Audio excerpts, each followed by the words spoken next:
Work is a privilege, isn't it? It's not a right. It's not an entitlement.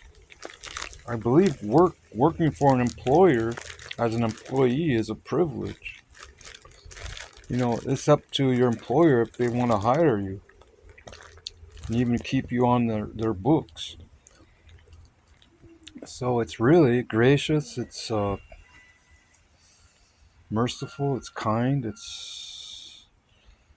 It is selective to a certain degree, but depends on who you work for. The different standards are applied and promoted.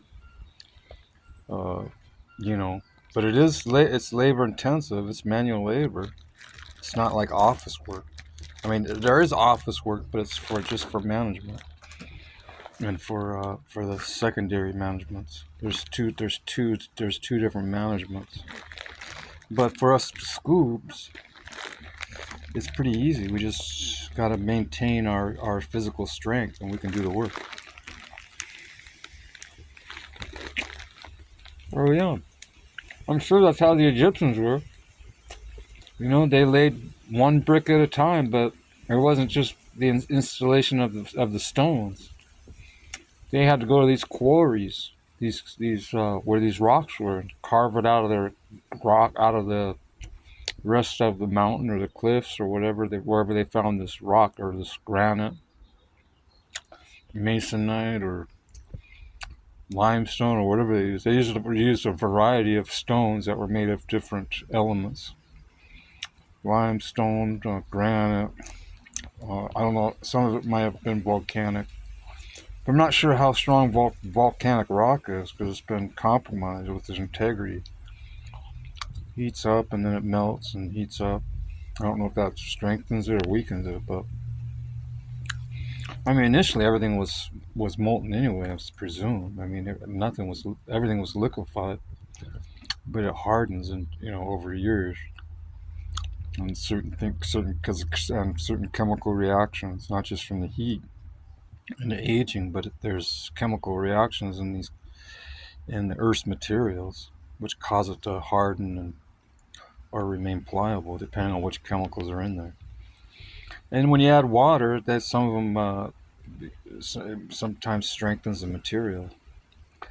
And pressure can strengthen material. That's how you get diamonds, and diamonds are pretty strong.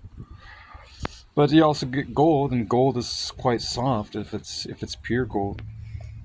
But it isn't pure gold until you refine it and take out the impurities, which is like the silver and the zinc and the iron and all these other elements are mixed in with this gold. You gotta separate it so it's pure. It's the same in the spiritual world, no? Sometimes there has to be a certain level of separation when it comes to your holiness, your self-righteousness, and you got to maintain a certain level of religious clout and superiority over the heathen.